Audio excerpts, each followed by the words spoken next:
I'm ready now. Okay, we'll call the meeting to order. And we respectfully acknowledge that we live and work in Mi'kmaq as the steward of the ancestral territory of the Mi'kmaq people. We are all treaty people.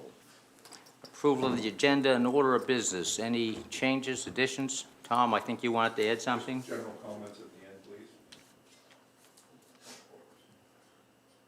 Anyone else, any changes? Oh, and, Approved agenda. as amended, yeah, one thing. Seconded, discussion. All those in favor? Opposed, motion's carried. And just so that everybody knows, Tina won't be here today. She's not feeling particularly well yet. Public input. Each person is limited to 5 minutes, with the entire public input session not to exceed 15 minutes. Each person must state their name and civic address. Questions or comments are to be directed to the chair, and comments are open to any municipal matter. So does anybody wish to speak to council this morning? I do. Okay. My name is Kim Lance. Okay, come on up. He has a presentation. Oh, you have a presentation. You're already on the agenda. Okay, that's Yeah. a different matter? Yes. That's a different matter, yeah. All right, Yeah. sorry. Not familiar. Okay, come on up. Mine is the only thing that matters. Okay. Come on up. Up to the front. And name and civic address. Just give me a second. Yeah. Name's Aaron Kaiser, Morning. 2669 Highway 12, New Ross. And it's concerning, there's a few things we found out here on that system that you wanted to put in Chester Basin. That was not one of the specific sites that was picked out of 3. You had 3 sites that was picked out. The garage was not one. And you know that. But here's the plan that you were going to upgrade the old system where you said yourselves, you're going to upgrade and extend behind it. It's right here, right on this plan. You don't remember? No, I know what Do you we're want to doing. look at that? Let me point it out to you, and you can take it up and show him if you want. But there's the old seating system in Chester Basin, the one they were going to upgrade and extend behind it. This one right here, not over here behind the garage. So you had 3 sites in Chester Basin that you were going to put this system, okay? Okay, we've chosen one. All right.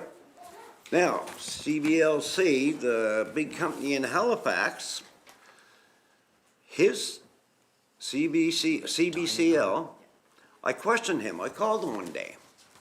I said, "You'll find what's going on here." Yeah. So when I called the man, I told him who I was. And I said about the septic system here in Chester Basin. He said, "You familiar with it?" I said, "You familiar with Chester Basin?" He said, "Yes, I am." I said, "Well, name off the businesses." Puzzle. No clue where Chester Basin was. I said, "That's where the system's going." He said, "I don't know nothing about it." Well, that's funny. You don't know nothing about it. Are you positive? Now, I had 3 other people, right? Blaine Weber and them was in there, and they were laughing heads up because, especially when this guy turned around, I put the question to him. I said, your name is Lamb Bradley. Your extension, this is your number, and your extension number. He said, "Yeah." "And you're positive you don't know nothing about it?" "No." Well, somebody lied to him out of this municipality because I said, "Why is your name signed above and approving it then? And you don't even know where Chester Basin is." So who told you? Actually, our conversation's over. So it lays between 3 people in this municipality, right here. It lays between you, Andre, and Fred. Somebody had to talk to this man to get this approved. Read what it says out loud right up there about that piece of property. You read it. Listen. You're running out of time, so just keep. Yeah, well, it's too bad because I'll tell you, I might run out of time, but I'll be down here at every meeting, and I'm telling you, next time the other people are coming, because I already talked to them, the ones that has land there, you didn't even go around and talk to one person in the community when you were told to by Danielle Barkos a year or so ago. You just went and done what you wanted to do. I did what I had to do.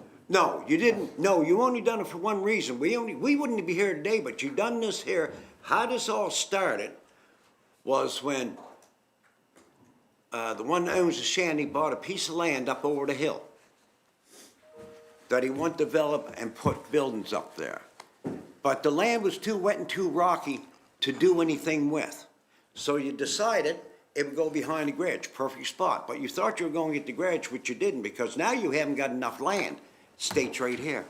Not enough land to do it. So you're going to have, there's 276 or 78 signatures on papers, which you should have, because they gave them to the secretary out there when I was down here Tuesday. I gave her a copy of each one. There's probably more votes than you had, more than likely. And I turned around and I called the lawyer. When you slandered my business and my name, that's what you did. Yes, you did.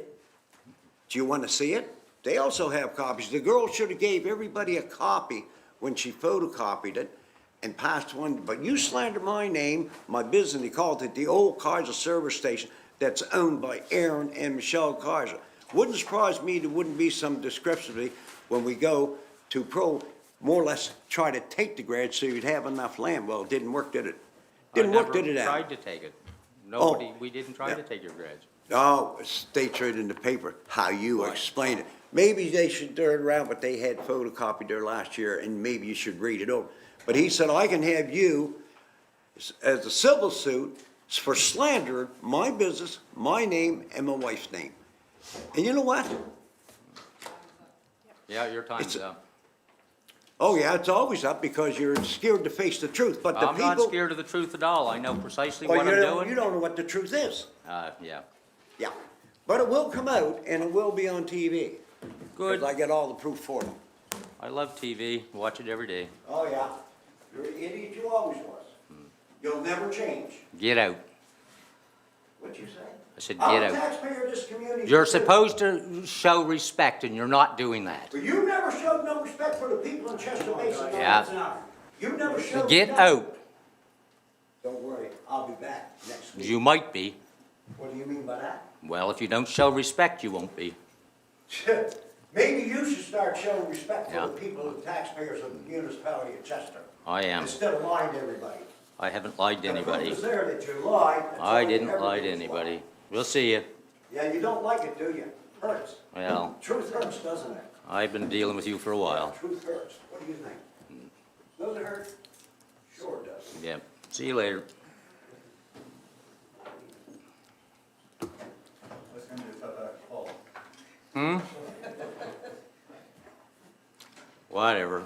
Anybody else that doesn't have an appointment wish to speak? What's that over?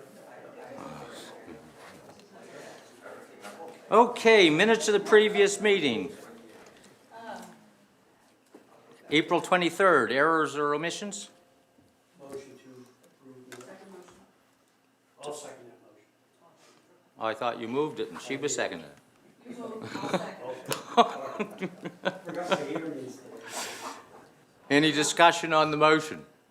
All those in favor? Opposed? Motion's carried. Proclamations and designations, I'm not aware of any. Oh, okay. Committee reports, Lunenburg County Senior Safety was Councilor Connors, so you all have a copy of it. So if you have any questions, give her a call. I don't know the answers to them.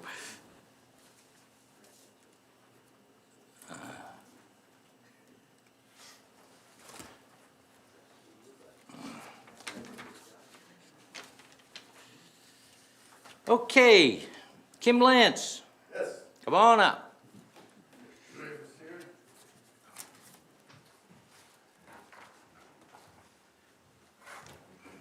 Good morning.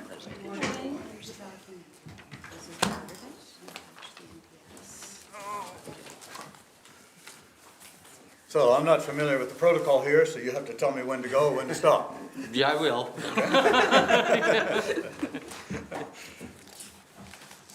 No, you just make your presentation, and if we have questions, we'll ask, and if you can answer them, you will.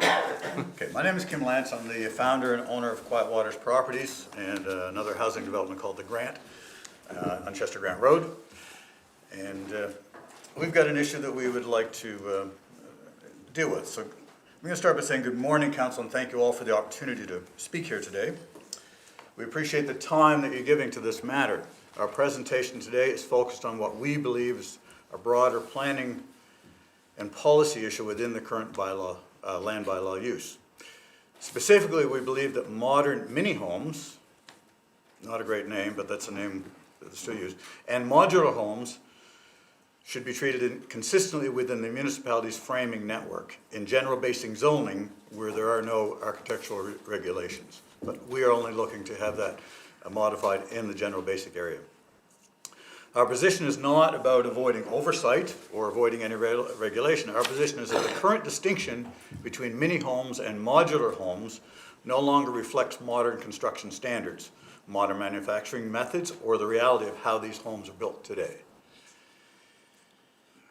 I think it's often considered that mini homes, people get them kind of mixed up with the old mobile homes and so on from the 70s and 80s, and you know, we contend with lots of evidence this is not the case. So under the municipal land bylaw use in a general basic zone, mini homes are included in the manufactured home category while modular homes are excluded from the manufactured home category. As a result of that, modular homes or site-built homes, we can place up to 4 homes on one lot and proceed without requiring a site plan or a development agreement. Mini homes are treated differently and require additional approval processes after 2 homes. So after 2 homes, then we have to go to with mini homes, it automatically pulls into case a development agreement. We believe this creates an inconsistency within the framing, the planning framework. Now, today's modern mini homes are functionally similar to modular homes in both construction and in function. Modern mini homes are built in the same factories as modular homes. They're built on the same assembly lines. They're built by many of the same manufacturers, in our case, Kent Homes. They're built to the same engineering standards, built to the same CSA standards, built in the same ISO 9001 approved factory, and they're designed as permanent residential dwellings.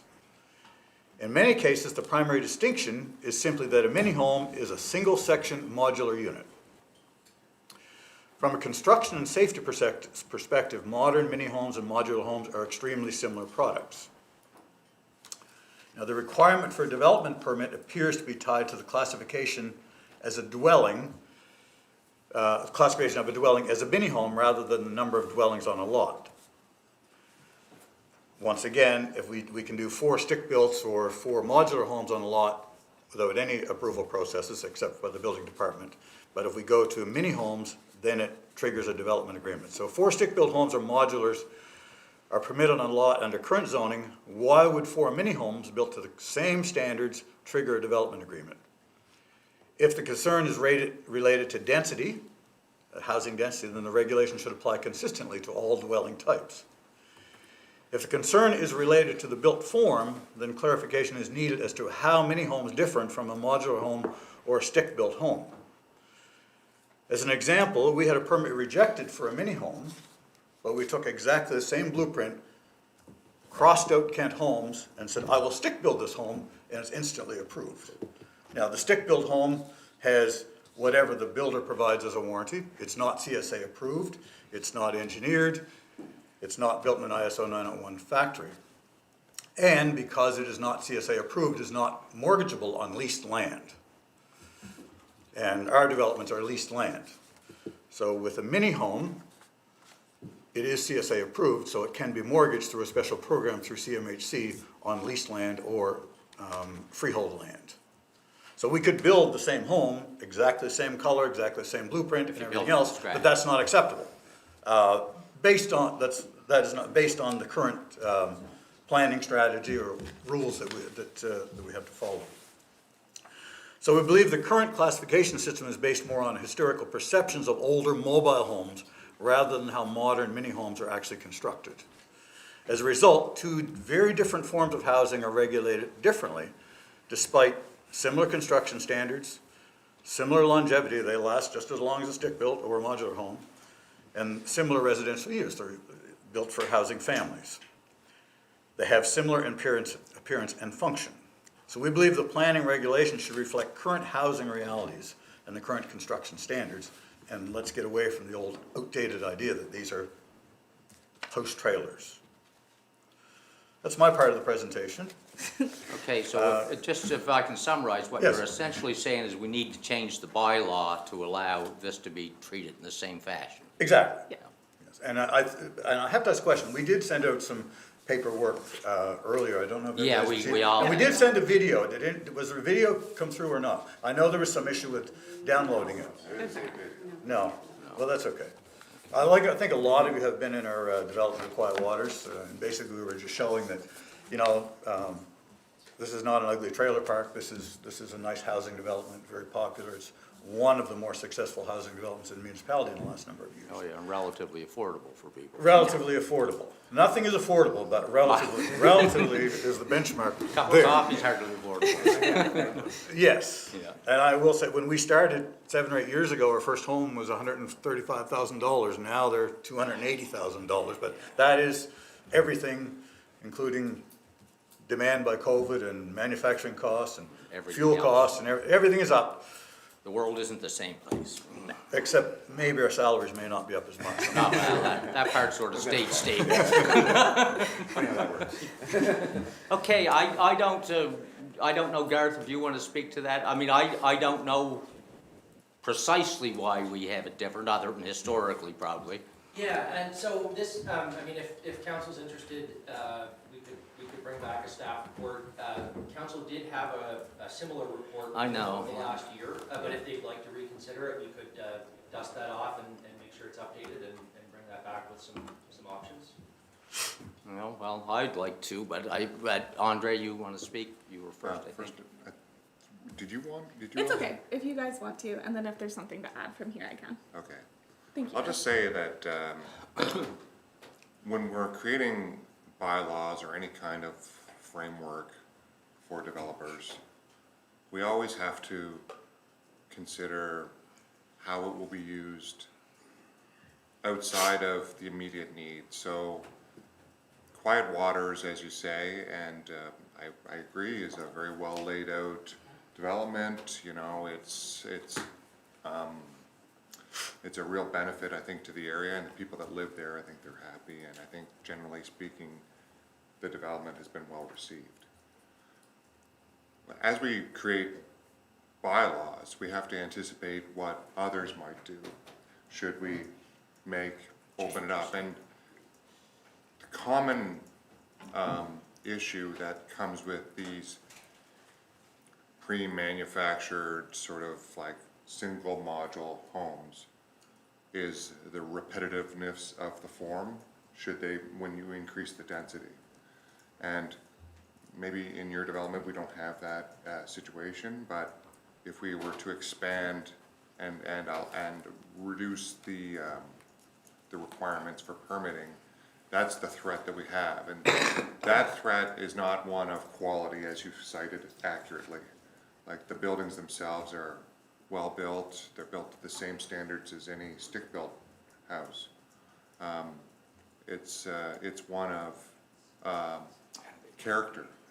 So sometimes when developments come into an area and they have a real repetitiveness of form, it can be very jarring, especially in a rural area where you have a wide mix of different architecture and form that makes up the character of that rural community, and then you have that jarring repetitiveness of form. And through a development agreement, we can ask for or negotiate for The changes. yeah, or like vegetative buffers or other things that can make it better and make it adapt better into the community. That may not, it's a tool that we would use as council to try to integrate these developments into our community, because there's even those developments that are repetitive still have a place.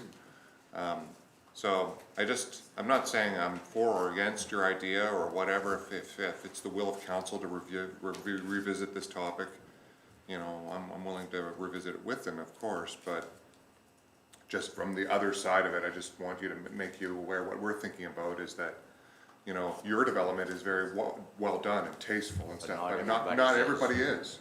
And so if we were going to change the rules, then it could have other worse consequences, and it could be one in my district in the Aspetargan that would be very jarring if we don't have any controls in place. So we have to make these decisions very carefully because it's way more far-reaching than quiet waters. Okay, can I respond to that? Of course. We're not asking for a limit of controls. We are looking at doing, in fact, the new development we're looking at in Chester Grant, we are looking at doing a site plan, which does give you certainly some sort of control. There are reasons why we would prefer to do a site plan as opposed to a development agreement. And in the area where we're looking at in Chester Grant, we're taking forest land, same as Quiet Waters, was simply forested land, tax base of $2 a year, 8 acres at 25 cents an acre. Now it has a tax base of $10 million. And in our area in Chester Grant, which we would like to provide housing for young families, Quiet Waters is a 55-plus community. There's much needed housing for young families and other retirees. It's just for the general public. We don't have an age restriction in our development in Chester Grant. But we would like to proceed with that one with a site plan, and Natasha will give you some reasons why we think a site plan is a better option there. But more than anything, a site plan allows us to do this in small stages of 11 homes or less. And if we find that we need to change something, and if council or the developers or planners need to change something along the way, as we do the next stage, it's much more open to that. So we're not looking at getting approval for 150 homes or anything like that. We would like to move forward with a site plan instead. Okay? Sharon? Thank you. Thank you for coming in, Kim. Appreciate it.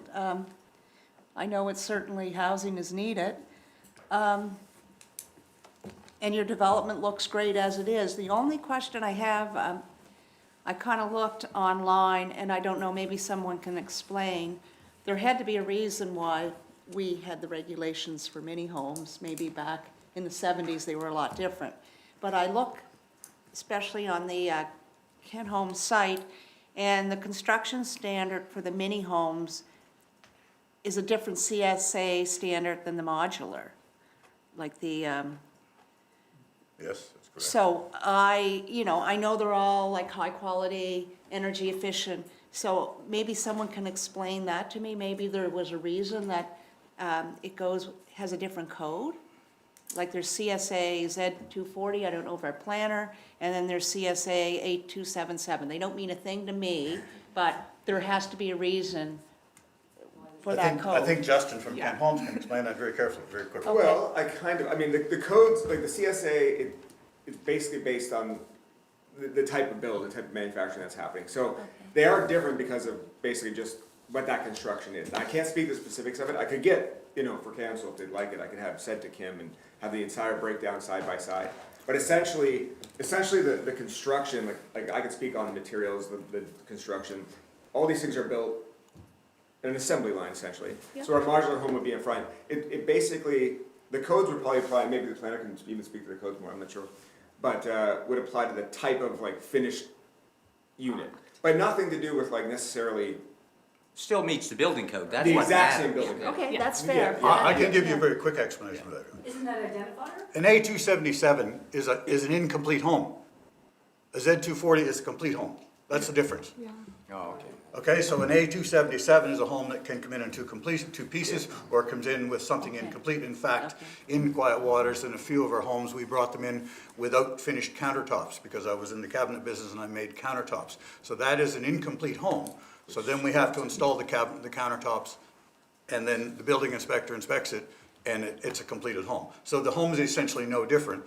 The fact that it's an A277 means it's a module or a component that needs some completion on site. A Z240, my motor home is a Z240, it's a complete unit. Yeah. Okay, so it doesn't require any work to be done on site. I think the CSA Z240 allows for surface-mounted foundations as well. Well, actually, an A277 does as well. But the CSA approval allows for a surface foundation. Gareth, just, when he refers to the site plan, is that a requirement at the moment? Heather, do you want to speak to that? Sure, so, under our general basic zone, excluding manufactured homes with a single unit, we currently allow, Kim is right, up to 4, no development permit.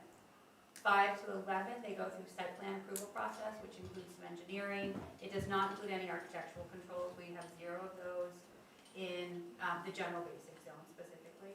It includes some site locations, some landscaping requirements, confirmation that the access is approved by Department of Transportation, and that the on-site system that's being utilized is either approved by Nova Scotia Environment unless it is connecting into our municipal system. And there is a very small area in the municipal side, it's 60 meters, so that's about 200 feet, where everybody is notified. The property owners around it are notified of it. They do have a chance to appeal, but it is very prescriptive of the criteria that the person has to go through for the site plan Yeah. are the only things they can appeal on. I'm So just it does wondering if the exist. site plan process would help address some of the, because I understand the concerns that you brought up, Well, you know. At the end of the day, Because the you wrong can- developer can do a lot of bad things. Absolutely, Yeah, but at so- the end of the day, you can unfortunately stick build, copy paste 11 homes and they all look the same anyway. Or copy paste 11 modulars and they all look the same. So I don't know if, I understand what you're saying, but I don't know if that's the best solution. Andre? That you are correct, that could happen, It just, we have not yet observed that. It's not common for that to happen. So, and I can't think of a development where it is happening. So, I think that's why we don't have any regulatory framework around that. I agree that we could build replicas of. Yes, and there are no architectural controls in general basic zone, right? No. As far as style and shape, There- so. And but therein lies sort of the problem is that although there are no specific controls, that when you do mass housing projects, then it does impact the character in a way that we want to have some, this is our last ability to actually have some sort of control. Yeah. Again, I'm not closed to the idea of examining it, I'm just trying to. Yeah, there are issues like- that need to be Like, addressed. it's one not way or the just other. like, oh, obviously, and then just like, we'll just rip the door wide open. I think there's a whole other side of this that we would definitely have feedback from the public on. And, there are many that would be very interested in this topic, I think. Yeah, the other thing is Kent Homes does not build one modular home. Kent Homes has Oh, a variety of them. 20 different models of homes. As you drive through Quiet Waters, you'll see many different types and What are styles the of homes. specific issues that are causing you grief over the development agreement? Time delays. Actually, Natasha can answer that in what she has to say. Yeah. There are some issues with that. The main issue is the time and the cost, because at the end of the day, we're trying to keep housing affordable for buyers. And when we're taking, I believe it's at least 8 months for a development agreement approval, 6 to 8 months, it's going to take way more time, and that eventually all these extra costs get passed on to the buyer. So it kind of defeats the purpose of us trying to work with the municipal planning strategy and Is there a way to? give people the ability to buy housing. The big difference between the site plan and the development agreement was, I think we just have Okay. longer Any- timelines, additional legal fees, and then of course additional development costs and additional barriers to obtain housing for potential homeowners. Thank you. Anyone else, questions or comments that you wish to make? Presentation. Where do you want to go from here? Anything? Justin is a representative here from Kent Homes, and maybe he can clarify in his Yeah, notes. I mean, I can speak to, I completely understand, we're protecting the integrity of a community, so community, yeah, that makes that's sense. important. Character level, you don't want just mass construction of the same thing over and over again, taking away from what is a beautiful, and well-respected community. I can speak to the quality of the homes and the diversity of the homes, obviously, too. So if it, and I understand the issues, what I can provide may not answer solve the problems for Quiet Waters, but nonetheless, I can assure you that the homes, there is the ability to have, differential and create a community that looks like it fits, the traditional area market through Kent Homes. What we call mini homes now, but really are single box modular homes, because they are built exactly the same. A mini home a modular home is two homes, basically, two mini homes put together with nice features to create a different roof line and whatnot. So it's really just on the manufacturing side. But the quality of the home and the ability to customize those homes and design it the way that Quiet Waters has, which is probably one of our, you know, preeminent communities. We have communities that exist in Nova Scotia, New Brunswick, on through Ontario that we sell to, that do follow that sort of park model that you're kind of referring to, the standard, you know, line. But it doesn't have to be that way. And I think based off what Andre was saying, was that, It's how you we know, control that, though. right, and I think that's where that's where the conversation goes next, probably, is what things can be put in place to not eliminate this excellent option for affordable housing, because, you know, even in like the Build Canada Homes announcements and whatnot, modular, which includes the mini homes, and which we're using now as sort of the entry-level affordable option, are well represented in there and, you know, ticked off as a great option. So how can we make it so that it fits, you know, these models as well, small town, you know, community models like historical, and it can be done, and the quality can still be there as well. So it's not that, it's not going to be that traditional, or I don't know what I could call it traditional, kind of that mindset that everyone has of a park or a trailer park or a mini home park. It's basically just a modular development, but they're single boxes. So. I got a question for Garth or whoever. Can we control that through the site plan process, or can we not? Yeah, if council was interested, we could take a look at the criteria in there, and certainly look to add something along the lines of what Councilor Vino was saying to require a difference in form between the structures. We don't have like anything like that now, but definitely that's something we could bring back some Well, yeah, options. well, yeah, I just wonder if control that's that an directly. option for us or not. We can also control that directly through permits. So if we want to start adding in, some requirements to have variability on, the units, we can do that directly through a permit. If we want to require certain separation distances so that you don't get that Kit Kat look where it's that old traditional modular where it's like 1 and then 10 feet and then 1 and 10 feet and 1 and 10 feet. Which But is that not would apply to given. everybody's house, though, then, wouldn't it? You could specify it Okay. directly to, the section. Larger It would development. still be a difference, but it is possible. So with the site plan, we're not trying to get rid of controls, we still expect Yeah, there just would a be some simpler control. process for you. Yeah. Exactly. Okay. Andre? And I'll be quick, because I know we have to move on, but, in, I think our last council meeting, we talked about, you know, density versus unit caps. So, in proposed developments, I think the way a lot of our bylaws are written, it's like up to a certain number of units on a PID, and the problem with that, the way and I'll acknowledge that there's a weakness here in the way we do it, is that, you know, if you have a large piece of land, very large, and you hit that threshold of 12 units or whatever, suddenly it triggers this.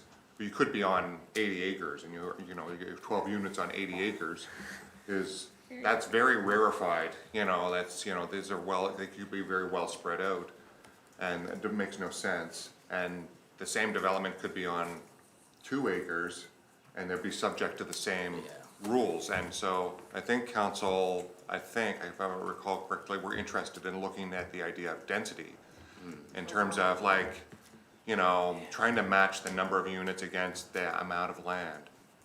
And maybe we might even want to look at like usable land, because obviously if you have 70 acres of wetland and 2 acres of good land in the front, then you're not gonna pack 20 units on there. So I think that discussion actually is one that we're having already, and it actually makes sense to your issues here, because you're not trying to cram them in like sardines. There's enough land, and maybe you have lots of land, so. Quiet Waters encompasses of 8 acres, we have 120 acres in the parcel, and Right. Chester Grand is a 30-acre lot. Right, yes. so if we started looking at things more in terms of the density rather than hard lines on the unit count, I think that we're gonna see probably a bit more flexibility for developers like yourself. You know, and we may put with that also some spacing or something requirements, so that you don't still pack them all in one little area and you have all this backland or whatever, but, you know, something thoughtful like that, I can see maybe there's some sort of Flexibility. way that we can both get what we want. Tom? Thank you, Warden Weber. First of all, good presentation, very sensible approach.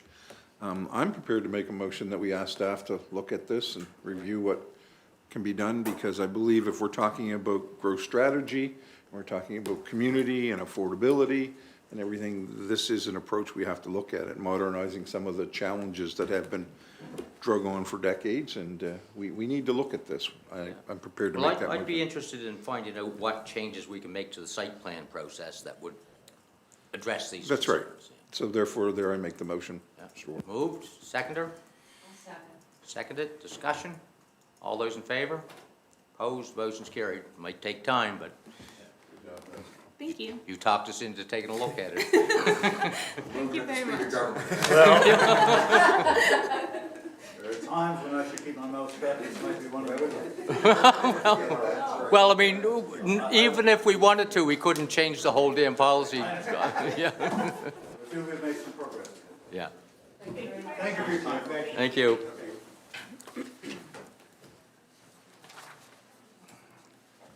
Okay, bylaws and policies. 9.1, repeal infrastructure changes. 9.1, okay, where the shit am I now? There's so much stuff. Sorry about Detroit. Yeah. Yeah. Okay, you guys, we ready to move on? Certainly not. We're on to 9.1, people. Take it out the hallway. All right. And he might be more suited for you.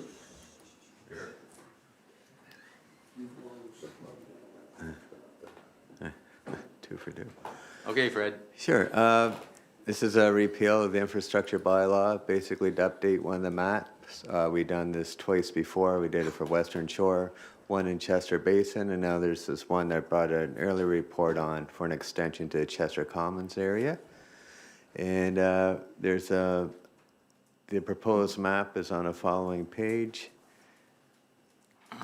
And, oh, yeah, you could see the small area, Pam highlighted in yellow. And also the area around, on the previous map, the area around Stanford Lake where we did the recent expansion. That had a future sewer service area. Well, now it's a sewer serviced area. The infrastructure's in place to allow gravity development. And yeah, that's the crux of the report, right? You know. Okay, questions, people? And we need to do Yes. repeal. Yes. First reading. First reading or motion to repeal. Yeah. First reading. Moved, seconder? Also. Discussion? All those in favor? Opposed, motion carried. That Right. was relatively simple. Okay, 9.2, new planning and advisory committee, second notice for policy changes. I think we all know what this one's all about, don't we? Do we need to have a report or somebody prepared to give with second notice? Discussion? All those in favor? Opposed, motion is carried. Thank you, Gary. The only note I'll make on that is the heritage property bylaw will need second reading as well, but the advertising was a longer period, so that'll be coming forward to a future meeting. That's the last piece of that one. Okay, Village of Chester Secondary Planning Strategy. Oh, you're not doing that one? Oh, okay.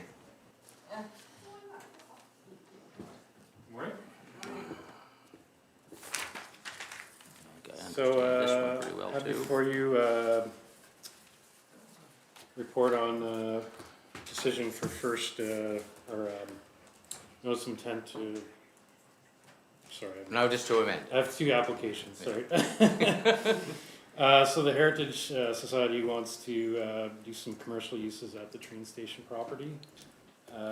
So they're on Smith Street, This would also apply and to library. there's currently a museum and tourist information and a bit of commercial use related to the historical use already. So in order to accomplish this, they need to apply to change the policies and the zoning to specifically permit several commercial uses at the lands.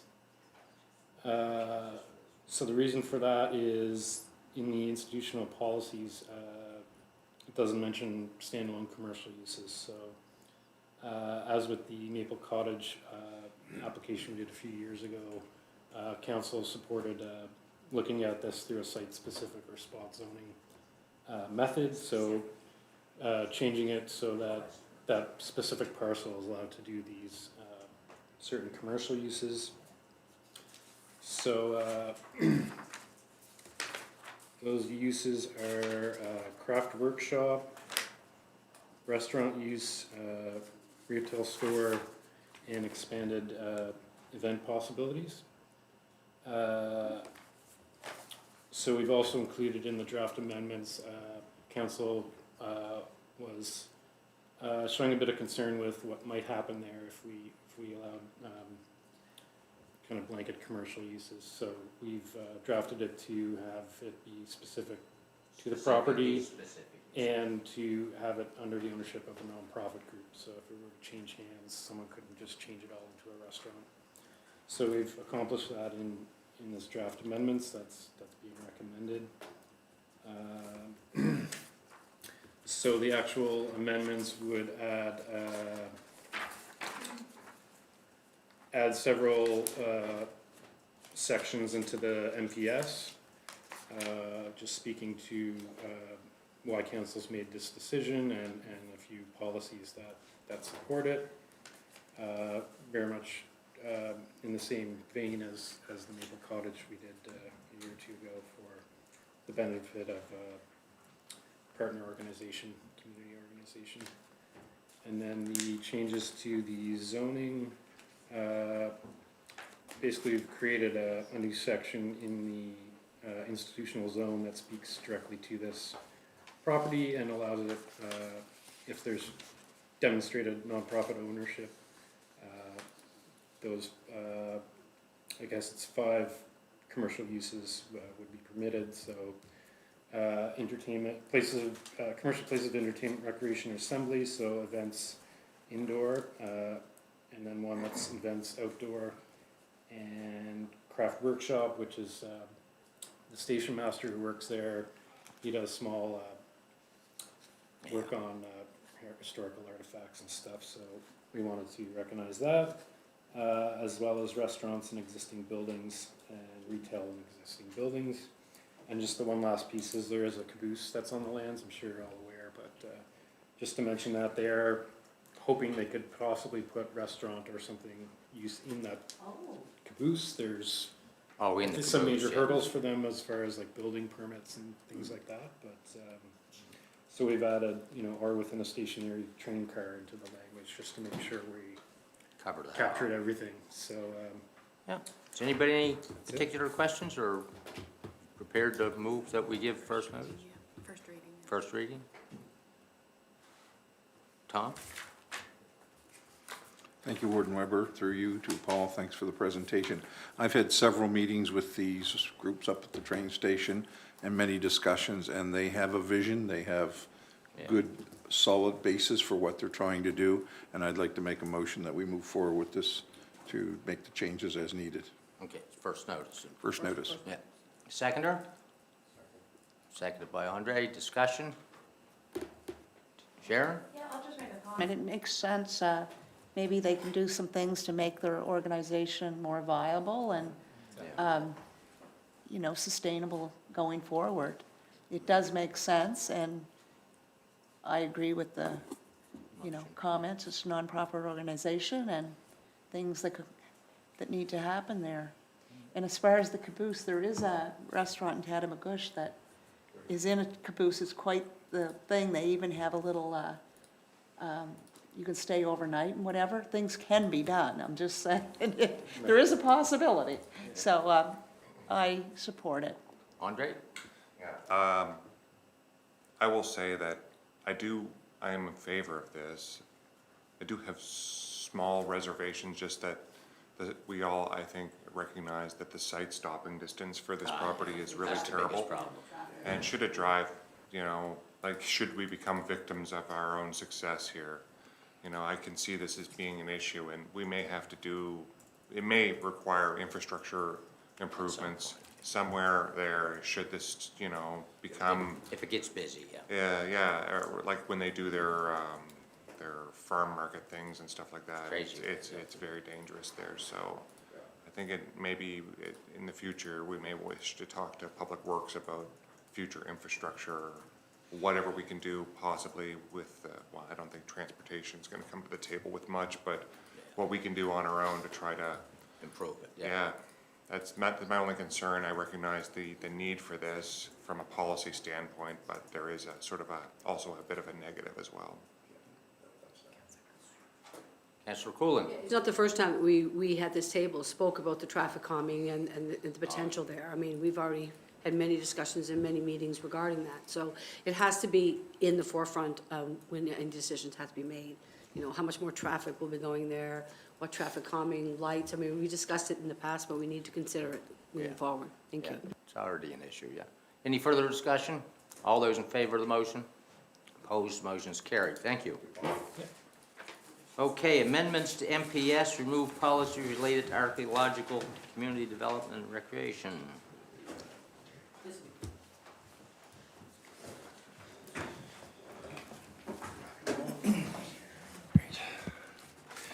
So, what we have, or what I have for you here is a set of amendments which, as the title says, are intended to remove policies that are related to archaeological assessment in both our municipal planning strategy and our village secondary planning strategy. It has mirrored policies. These apply to files that are requesting a land use bylaw amendment or a development agreement. And the long story short on this is that upon staff review, there are a number of issues with the way this has been working. We looked back to when the provision was first implemented and found an old staff report that actually spoke a bit to the intent of that, and we've realized that the way it's transitioned into what's happening now is not the original intent. Just to summarize, the original intent was essentially to provide a heads up to developers that they may be working in an area of heightened archaeological significance and potentially should seek additional guidance through the province, which is the normal keeper of archaeological legislation.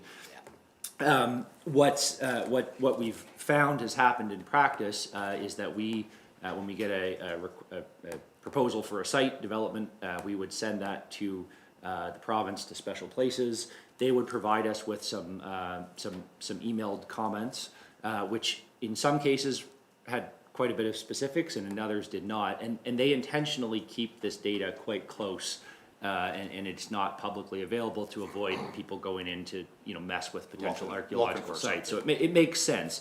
The original staff report envisioned Chester staff having access to that data, and that is possible, but then we're under the same non-disclosure and that we then can't pass it along, and so that really worked against the original thought as to why we'd add this in.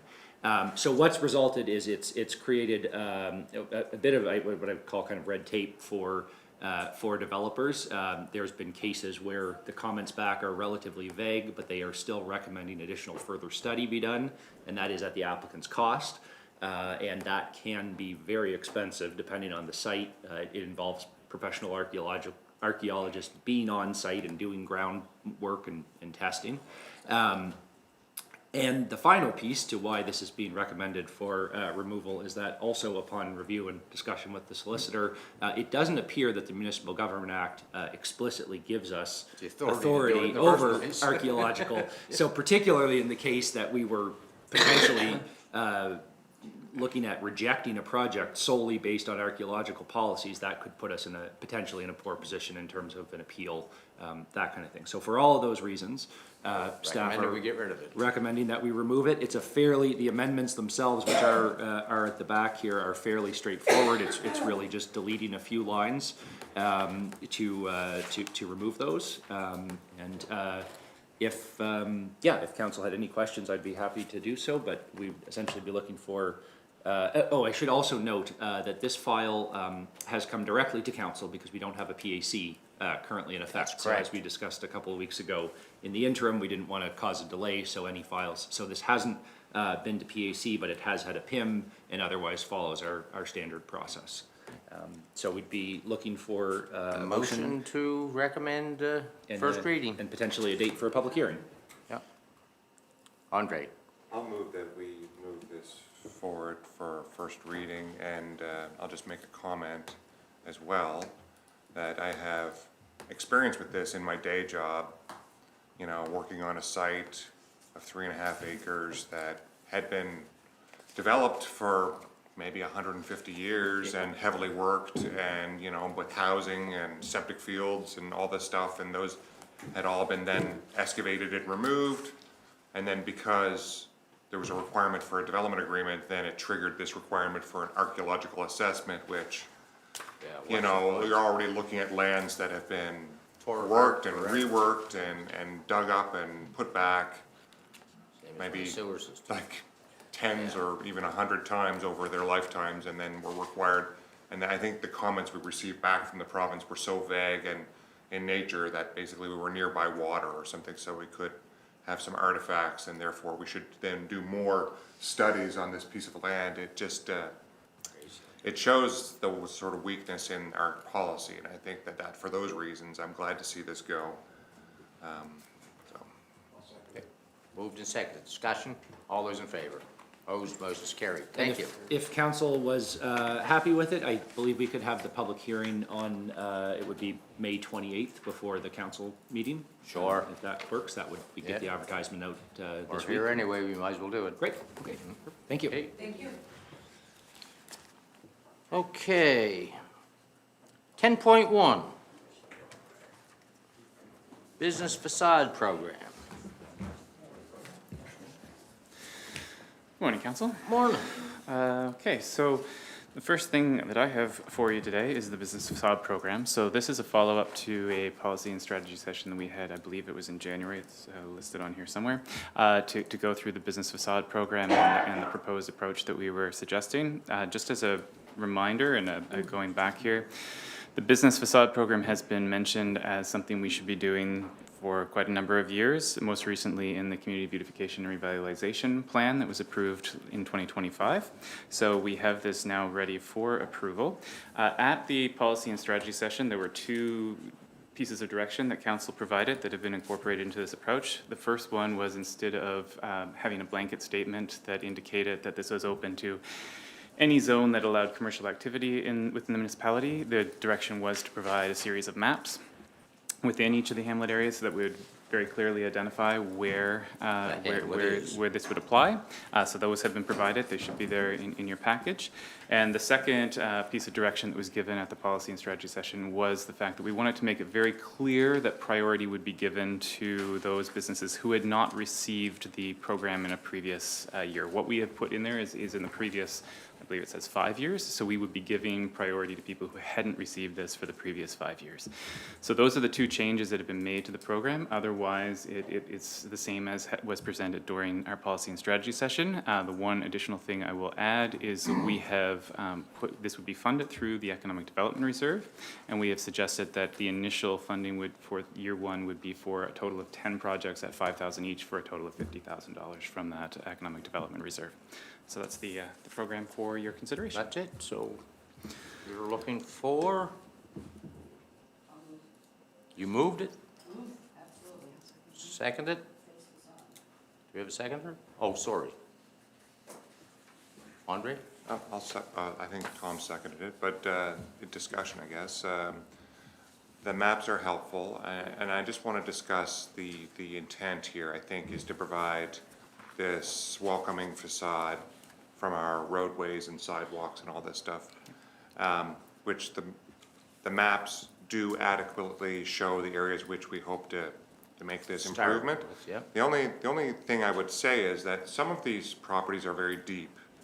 And, you know, if the intent is then to improve give the sort of streets a facelift, if you will, and we have properties that are reaching back quite a long ways from the roadways, you know, I would hate to put into place some sort of bylaw where it allows people to improve the, you know, the quality of the facade of a building that's, you know, 1,000 feet from the road and nobody can see it anyway. And I feel like this, as we have it written in the way it doesn't, there's no, it seems to me that it should be some another layer in addition to the PIDs identified, also have like a, maybe a distance from a traveled way. I'm just suggesting that. I just see that as maybe a weakness in, if that is the intent of what we're doing, because I'm looking at some of these maps and they look like, you know, you're way back on the, you know, the Swinimer Road or something at the back of it, you know, you could have your facelift on your building and who's gonna see it? Street facing. Yeah, it seems, I feel like we need to maybe squeeze it down to the roadways a bit more. I'm just gonna. Yeah. Can Yeah, I maybe make a address comment that. on that? And obviously, we can change this in any way that council were to direct. The one thing I will just point out on this is the fact that the process, to your point, states that that is the intention. It's for the curb appeal. It's for the attraction from the streetway. And the process by which we do that is it's an evaluation by an internal staff group that would undertake that to say whether or not it meets those criteria. So the staff would be the ones Appeal, yeah, in- I see that. determining whether or not the curb appeal has been met. So if it was a deep lot that was for a building that nobody could see from the street, staff would not approve that, essentially. So it could either be done in the policy or here, or it could be direction to staff that that's what you expect. For the end of the summer, like we don't want to delay this program. There may be some changes that we'll end up making, but it looks like you can address that issue. I feel we could address it in evaluation, but of course, this is direction from council. Well, and I guess maybe I've been around here too long. I feel like, you know, it's great that we have a good qualified staff that understand our intent now. And then 20 years when maybe you're, have your feet up and you're retired and you're sipping your coffee and your replacement doesn't understand why this council put this in place, that some of those things may be lost. Yeah. So enshrining it in policy, this is our chance. I also don't want to, but to me, that having at least a line in there that the subject property should be visible from the main thoroughfare. Oh, well, that's a simple one. That's a Yeah, simple if we can change. add that in, then I feel like then I'd be in full support. I don't want to put something in place that 15 years from now, some future council will be like, why didn't they? So we Okay. just want to add that one line. Yeah, so quick question. So just to make sure that we get this clear, so, and I'm looking to the chair to make sure that I understand, can this motion, because you were talking about the timelines, can the motion be made within, for example, under eligible projects where we add the line that they must be visible from the street? And we would just add that as a line under the eligible, because, so this is my question, I guess, for chair or, all right. Well, what we can do is make a substantial change, but I think this is more of a clarification. Exactly. So I don't think it's not changing the intent of the program. Okay, so that's the motion that's on the floor is, sorry, Sharon? Thank you. I kind of agree because although it's nice to see people improve their business facade, but it needs to be something that is visible Well, that's what from it's the all about, street or road. That's what it's all about. Streetscape improvement. so- Because when you have the map here and you show within the red line, it doesn't make sense. You know, especially the line there goes to the 103, well, I don't think that's our intent at all. It would make sense to be along the number 3 highway, or in Chester, you know, the Highway 3, Valley Road makes good sense, and, you know, in the downtown area, but Well, it it has, would, the change we're making is, it has to be visible from the street. Yeah, so, and if you just want to have this, so, and I can provide this to the clerk afterwards, but the additional line that we'd be putting under eligible projects would be, that the property, the exterior improvements would need to be visible from the primary roadway, is the way I would be writing that, if that works for Well, everyone. that's a good start. Does that work? okay. Okay, so the motion's on the floor, I think, isn't it? Oh. Now we're voting. All those in favor? Opposed, motion's carried. I think we have one more, economic development strategy, That is me. action plan. I'm not going anywhere, yes. So this one, your report is even lighter, but this is a follow-up to a policy and strategy session that was given back in April, where we presented the Economic Development Strategic Action Plan for review, had discussion among council about whether or not this aligned with all the priorities, what the purpose of the strategy was, all those things. And so now we are bringing that back for official approval. So in your package, you should just, in addition to the RFD, you should have the entire action plan that you would have had a chance to review. And I'm here for any questions, but otherwise we would be recommending that council approve that plan as presented. Questions, or somebody prepared to move we approve it? I'll move it, I'm sorry, I'll second. Second, moved and seconded, discussion? All those in favor? Opposed, motion's carried. We're taking a 10-minute break unless somebody's opposed to it.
Okay, we'll call the meeting back to order. We have a variety of letters here that you can either just receive or whatever, but 11.1, the Honorable Tim Houston from Municipality of Shelburne, request for 5-year freeze in power rates.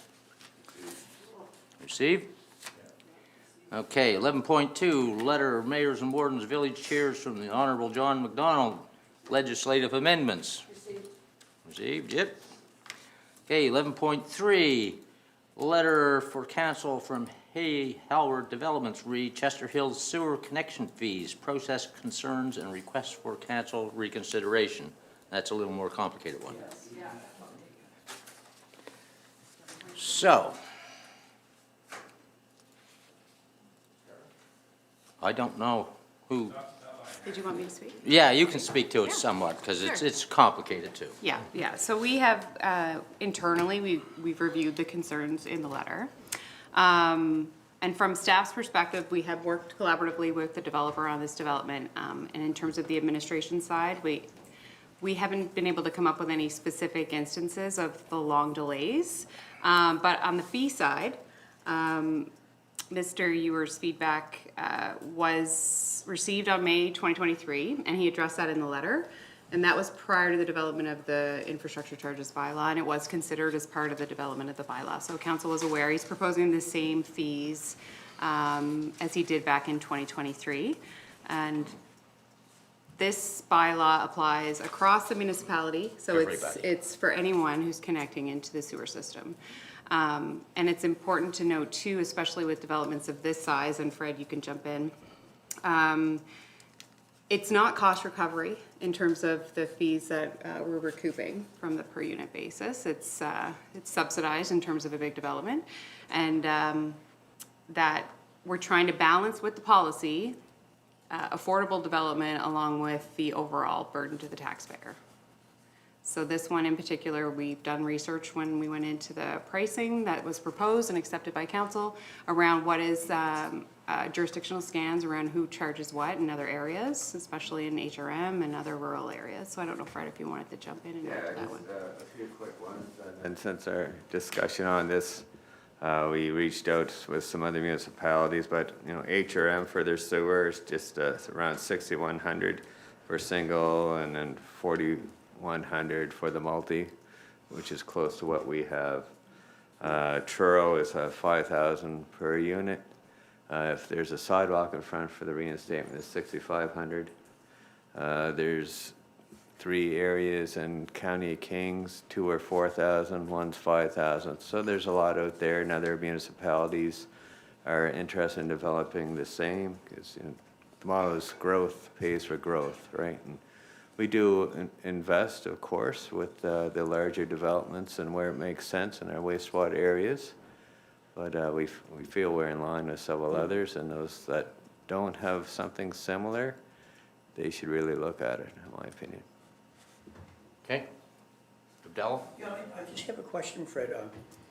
So I know I have a few properties in my district that, you know, they pay the 1/3 sewer tax. Yes. But because there's nothing on there. So, if they wanna hook on right now, so obviously they would pay the yearly charge, so the hookup fee would be the hookup fee, correct? Yeah, if they don't have a lateral already, then we would have to arrange to put one in, they would pay for that cost. Which is what they're talking about here, they don't wanna pay that. No, it's on top of amount. that. It's on top of that, right? Like Yeah. to connect, they had to pay 6,000 on top Yep. of that, yeah, Okay, thank you. yeah. So just like, it's got to go through Chester Basin, and you're going up past my house, say. Mm-hmm.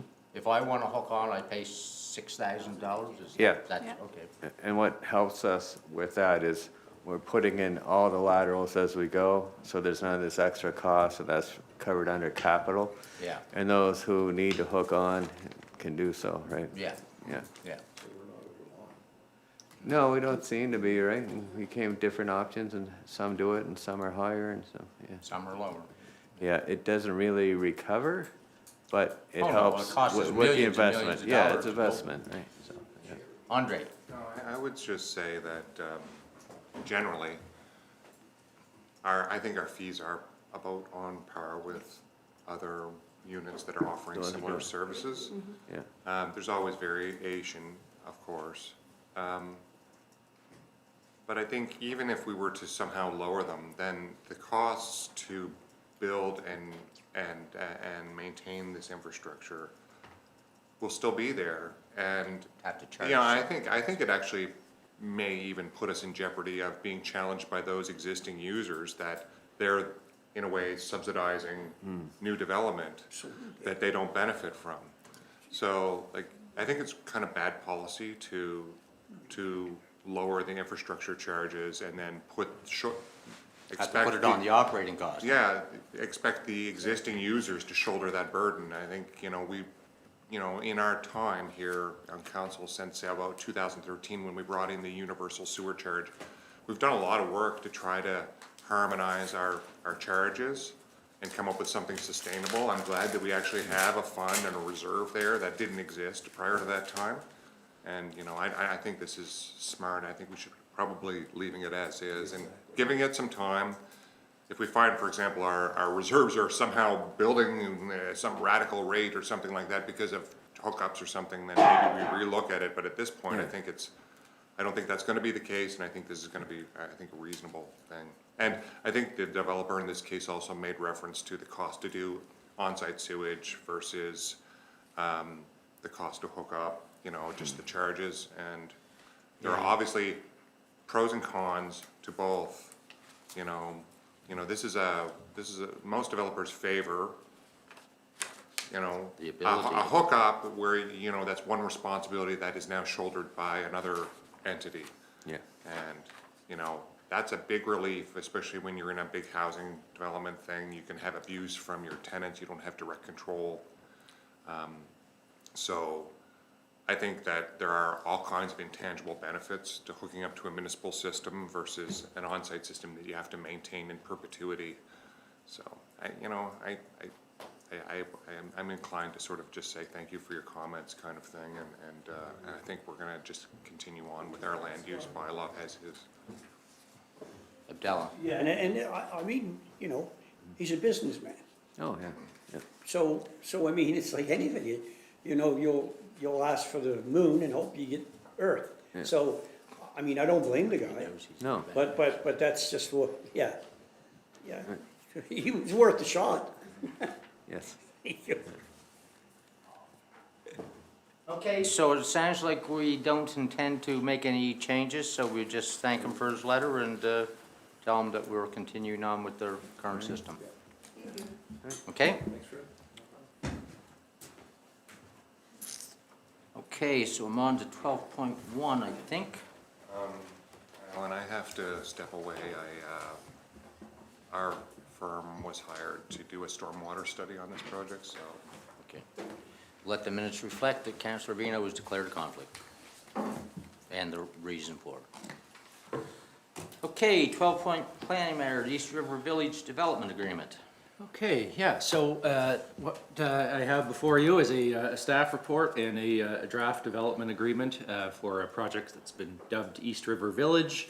Again, just before I begin, as a reminder, so this file, actually, well, I guess I'll give a little, maybe I'll wait and give a little bit of background in terms of the current status as we go. But similar to the other files this morning, this is being brought forward because we don't currently have a PAC committee in effect. So just to start from the beginning, so we've received an application and required fees and plans for a development agreement in East River. You can see the project location on the map there. So there are two PIDs that are included here, and it totals 129 acres in area.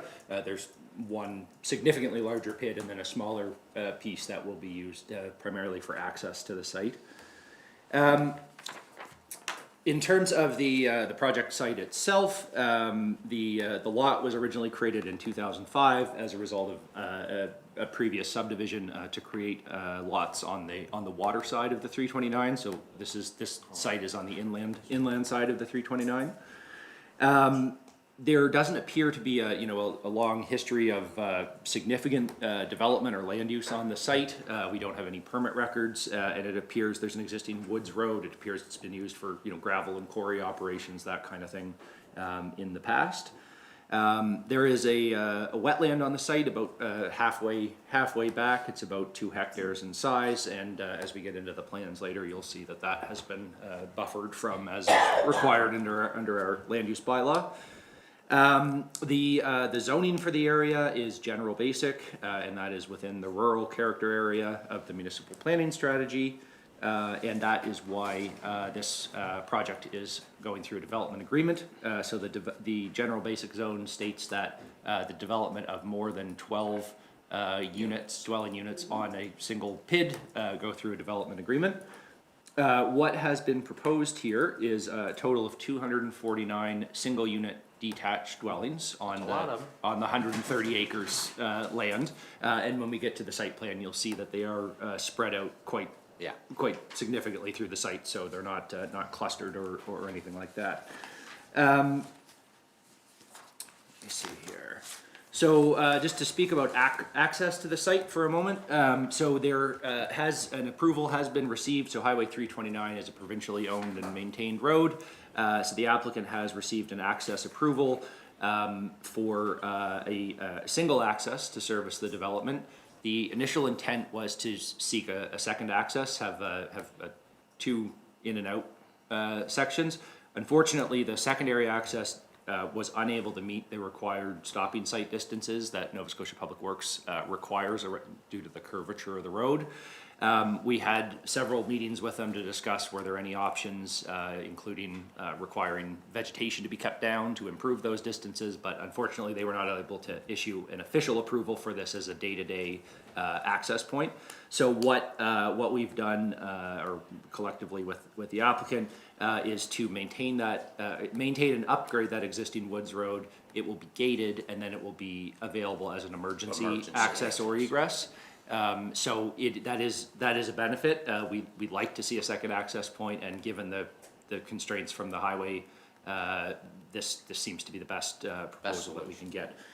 There's really no great option to go, on neighboring lots to have an access that way.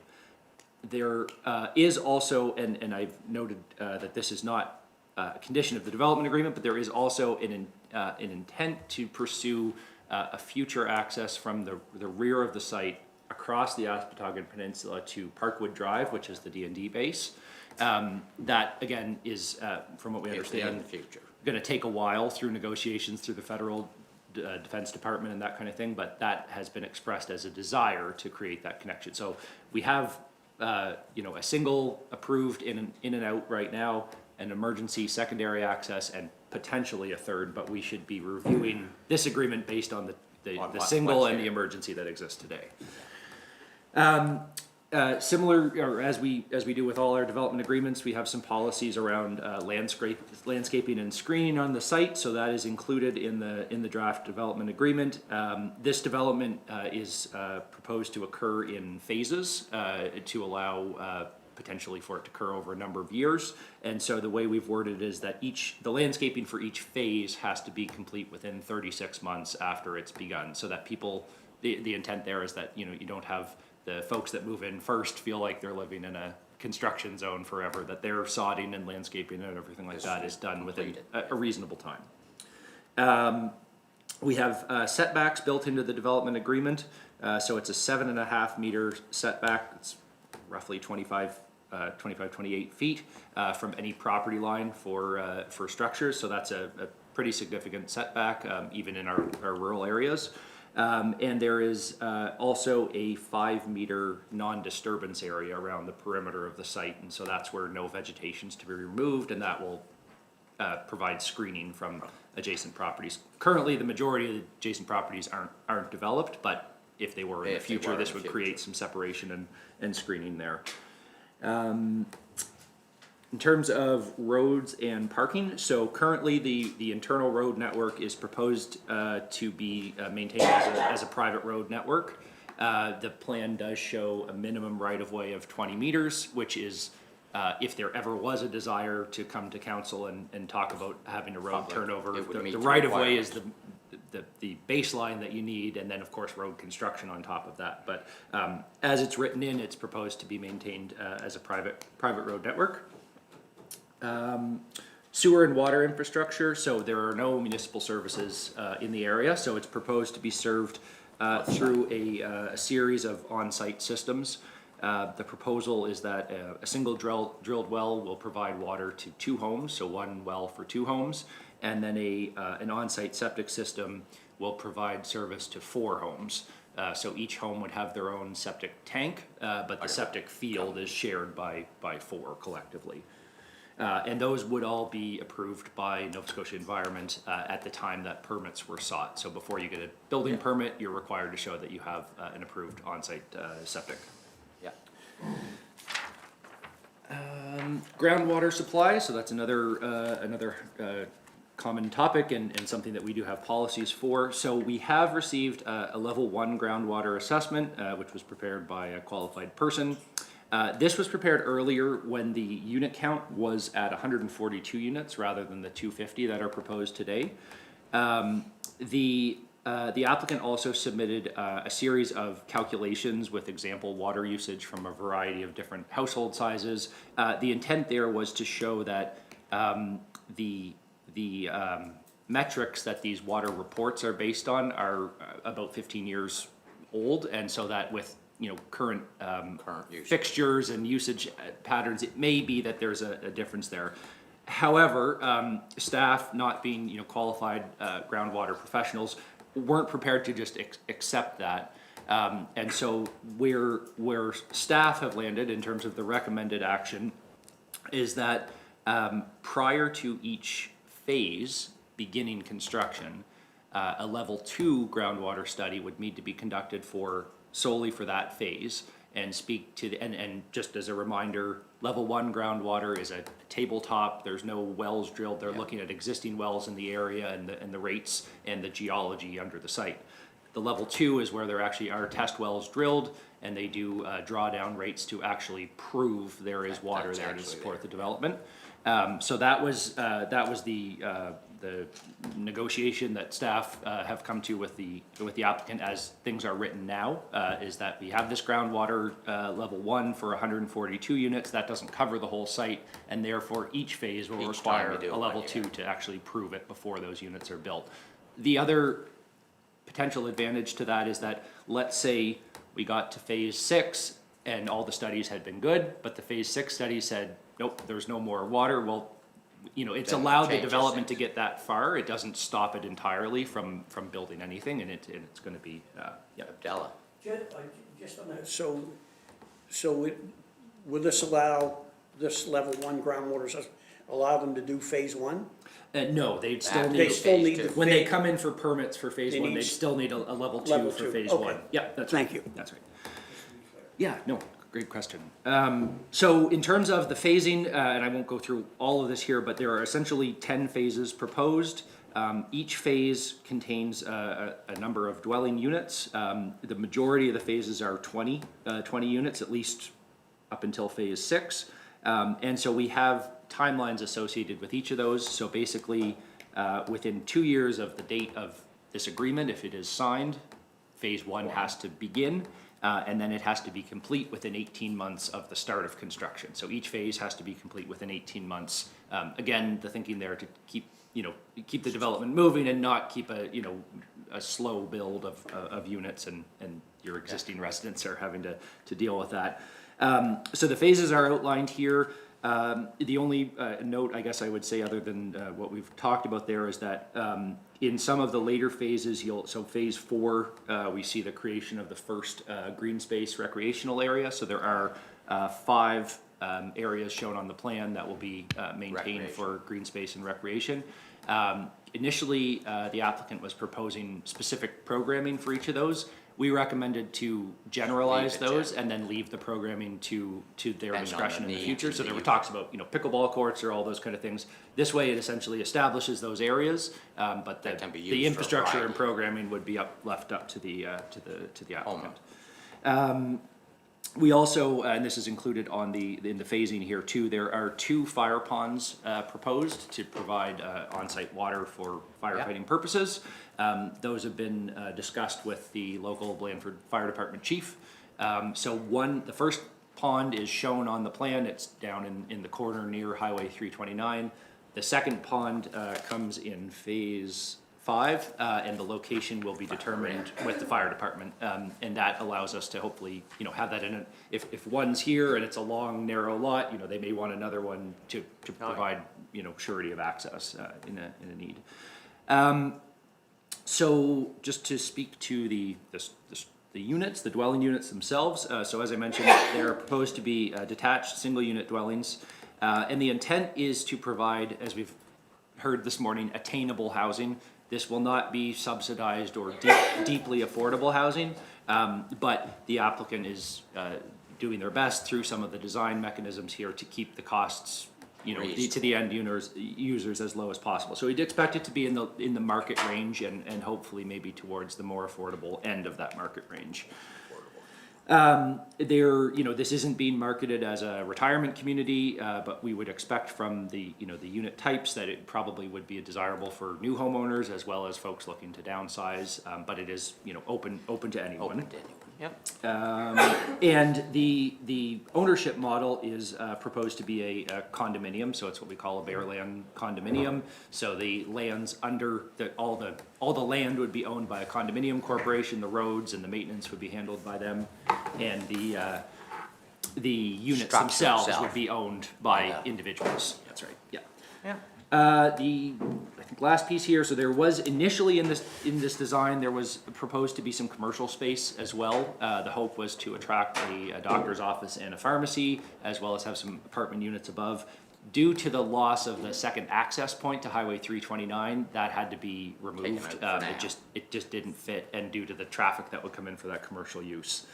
There is complete policy analysis here, and I'm happy to answer any questions, but I think what I should maybe conclude with is just a summary of the discussion at the Municipal Planning Advisory Committee. This file, we did have a public information meeting. That was last year in the community. It was very well attended. And then we brought this to the Municipal Planning Advisory Committee on April 15th. There was a lengthy discussion there. We went through this report and the options. And ultimately what happened was a motion from the committee requesting further information and studies from the applicant. In hindsight, and I will take some of the fault here, as the staff person providing advice to the committee, it would have been more appropriate for the committee to move the file to council with a request that council request those. So the committee doesn't actually have the authority to request those items from the applicant, particularly because the specifics, and just to go through what was requested.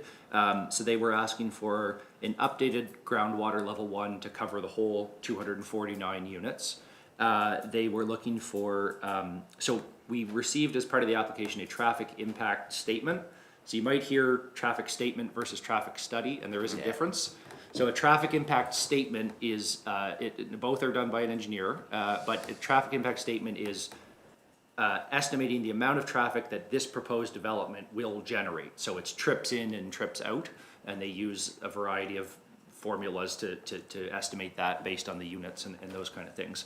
So we have received that. That was discussed with the traffic authority, the province, and they're, again, we've received You've the already moved approved on to access. the phase 2 water study, so. Right.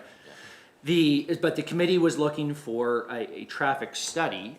So a traffic study would be a wider scale. It wouldn't just look at this development, it would look at the road and all the other impacts. And they were particularly interested during peak season in the summer when there's tourist traffic and bicycles, and as well the new Blandford ferry terminal and what impacts they might have. And the final request from MPAC was for staff to send some of the details on the on-site septic to Nova Scotia Environment for comments. That piece is a little unsure what we'll get back in terms of comments, but basically the committee was expressing concerns with the number of on-sites on a single lot. Well, they have to be approved by the province. Right, they do, and from a staff perspective, a subdivision would allow a similar level of density in this area, and they would be served through on-sites too. So I don't completely see the difference there, but the committee felt there was a concern there. So those were the 3 items.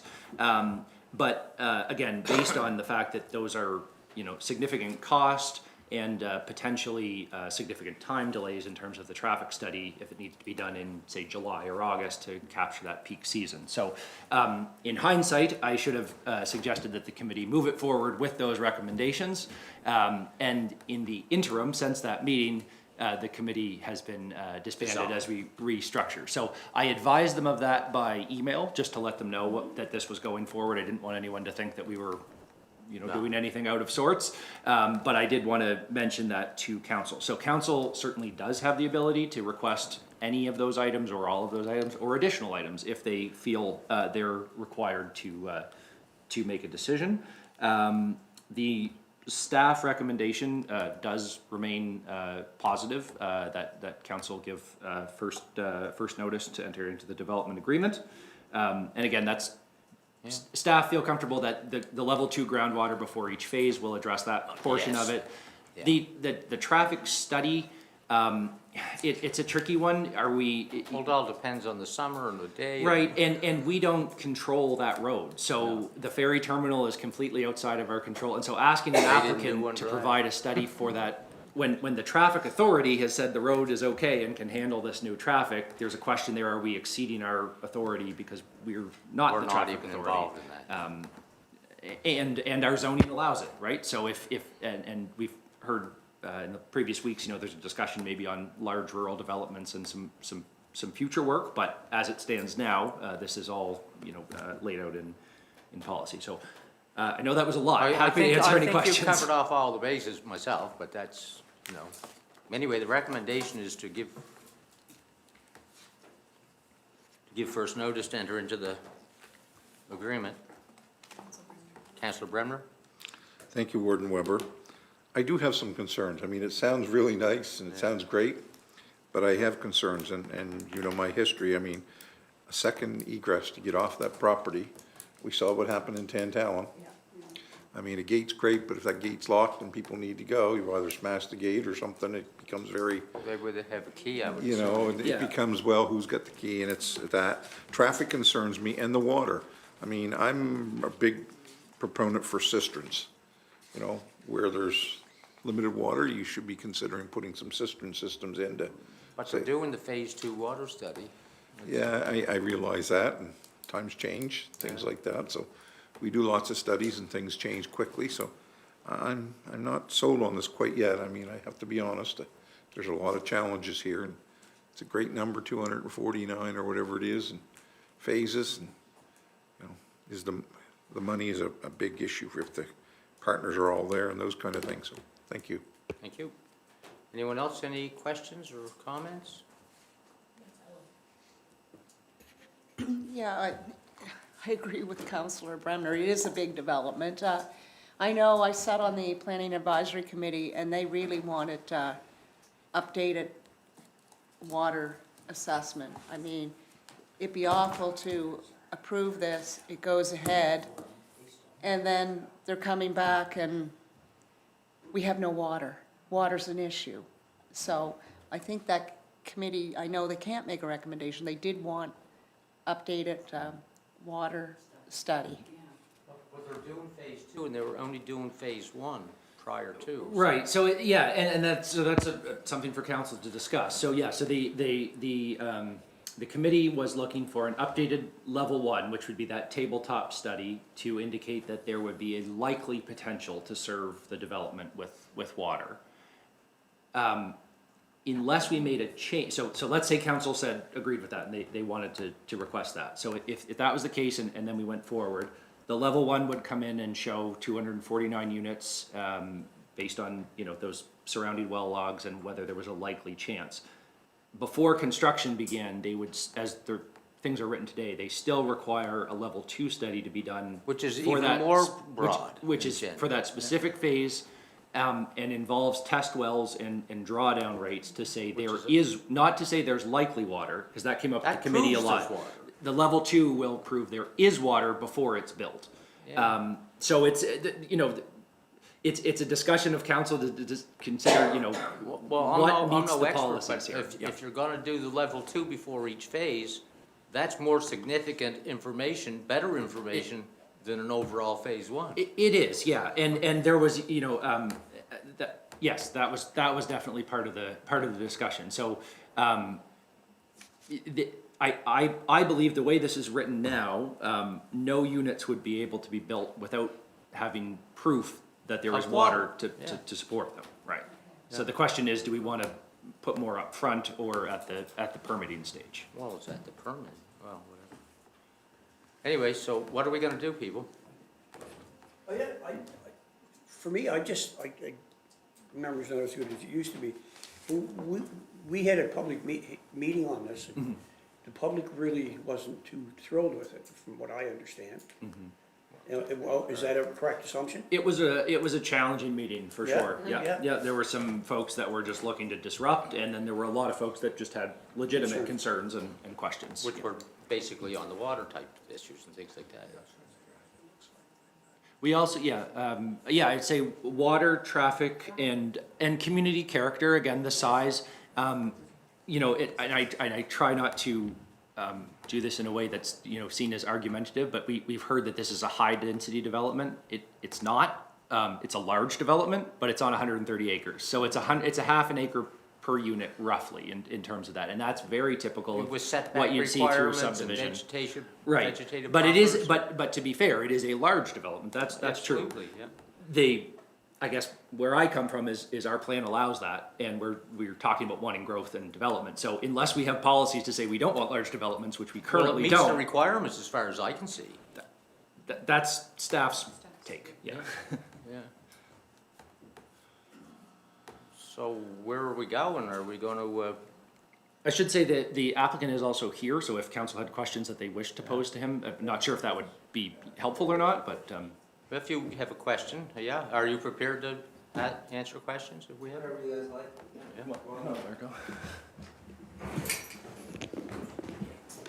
Yeah, if they won't vote. Thanks for having me, guys. State your name.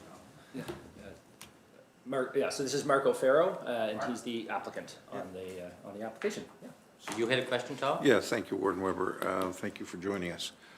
I believe when you presented before, you said you had partners going to work with you on this project, or Yep. are they all secure? Are we in place for that kind of start phase? Yeah, I already, so realistically, I took out the whole loan for it, so Okay. I have to get going. I have a large interest payment per month. So if I was to get delayed a lot longer, then we would probably look at other routes. To be honest, we would look at, I mean, as of right, I'm allowed to build a subdivision in there, and I didn't want to do it that way, but I'm allowed, based off the water study, a certain amount of lots with the secondary access, and that's the next thing that's gonna happen if we don't, and I'm not, that sounds like a threat, that sounds really bad. But that'll be my next course of action, because I'm not going bankrupt and ruin my kids' lives, because this takes me another year to get through it. And that's what I feel like's happening, and I don't think you guys realize that I pay $11,000 a month for an interest payment. I can't continue doing that for much longer. Sorry, I just don't make enough money, and I just don't. So, at some point, I'll either do that, or we'll actually just apply. I'm already in talks with people to get the road work and the new road designed for a subdivision, so that I can go forward if this slows down much more. And I'm not saying that to be rude or to be threatening, I'm saying that because I can't afford it anymore, and this is my reality, and I owe $1 million on the property. So, that's where we're at, and I don't think that people understand that a phase 1, even a phase 2 water study, I think you understand what that means. But that's another $60,000 that I get to pay each time I start a phase. And people don't realize that that's a lot of cost, and then you're like, well, we wanna keep housing costs down. Well, $60,000 for 10 houses, that's $6,000 a house. Yeah. And then we say, oh, that's no big deal, but then I have to pay interest on that. So really, the cost to a house is $8,000 to $9,000 when I get a water study done. Yeah. And that's a lot of money, and I'm almost But you've sorry agreed that to I doing didn't- it, so. Yeah, I'm almost sorry that I used Abel, because I'd like Andre, he understands this really well and can speak to it. And it's Not part of today, the- he can. Yeah, it's the cost of doing business, and he might disagree with some of my takes on it, but as of right, I'm allowed to build a subdivision, and that's what we're exploring next, because I really hope that we could do what I thought was nice, or something I'd be proud of. The goal is to build net zero homes, but we can't promise that, but the goal is to build net zero homes. But if we have to build a subdivision, we'd be allowed a certain amount of lots as of your bylaws, Yeah. and we know that. And we could have a higher density based on that. Yeah. Because we've already dug less. soil tests up there, and we could put 120 lots up there. Wouldn't be as nice as this one is, no? No, and this is what I don't understand. So I wanna do something nicer, but I might get forced into doing something faster and cheaper so I can recover money. And I'm gonna live in this community for a long time. I don't wanna piss people off, but I'm definitely not going bankrupt. Okay, So- anyone else have any questions for him? Yeah. So I guess if I'm reading you correctly,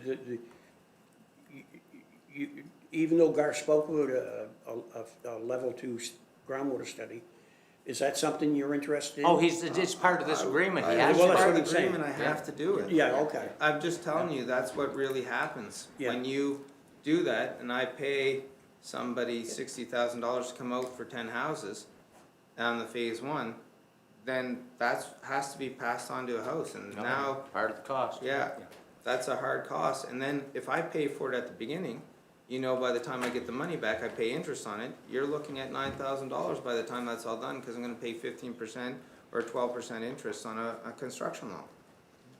Any other questions, people, before we move along? Okay, thanks for coming up. Thanks, sorry for being a whiner, but thanks for. Okay, so we gotta deal with the recommendation.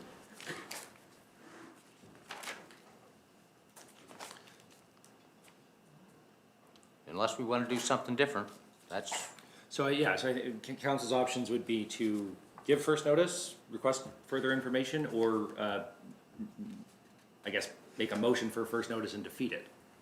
Would that Well, there be? would be no motion to defeat it. Just no There's motion? or they could defer a decision to. Sure.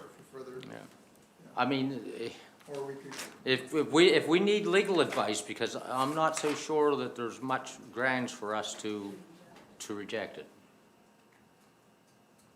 Because they've met the requirements. I'll make a motion to move forward with first reading. We have a second. I'll second. Discussion on the motion. So the motion is, as recommended, that we give notice of intent to enter into the development agreement. All those in favor? Opposed? Motion's carried. Would we like to set a date for a public hearing? I'd suggest this one we probably want to do as a standalone Sure, yeah. hearing. June 4th, I think, would be the earliest that we could get, make sure we June get. 4th, are we at the FCM? Okay. Yeah, Yeah. they're at FCM. Okay, we could do the next, let's see, Oh, my, I lots can't of even options. tell you when I'm gonna be back. 15th or the 17th? Well, I'd go with the 17th. The I week can't- of the 17th would probably be the better one. Yeah. Okay. Yeah, I can't remember. I'm So- staying 4 or 5 days after the conference up there, so. that should be fine. We could Yeah. we could do the 18th as a Thursday, so that. 18th, then whatever, yeah. Public hearing. I'll be home, in theory. Yeah. And that's great, because there's a mail out required for this one, and so that'll give us lots of time. Pardon me? This, you just gave it first reading, yeah. Yeah, yeah, great, Hear what the rest of the world has to say. yep, great, all right, thanks. Okay, thank you. Okay, Hobbled Industries, staff, are you on that one? No, you're on this one, okay. Yeah, it's planning day. Good morning again. This report for you is just to let you know that we have received a development agreement application from Hobalt Industries. Yeah, They make marine cranes and decking equipment. They're out on Highway 14, I'm sure you're all aware. yep, They're looking to basically double their floor area of manufacturing and office. yeah. So they've acquired a parcel just next to it that they've actually built a building on. They're gonna eventually consolidate them. So I'm gonna move ahead with the application and review and get all the supporting information from the applicant, and now council's aware. Okay, well, sounds good to me. Sounds good, yeah. There's no action we have to take, you're just. That's correct, but now I'll put the sign up at the site and Yeah. things like that. Okay, thank you. Okay, thanks. 12.3, budget authorization weigh scale replacement. Well, I guess we probably have to do it.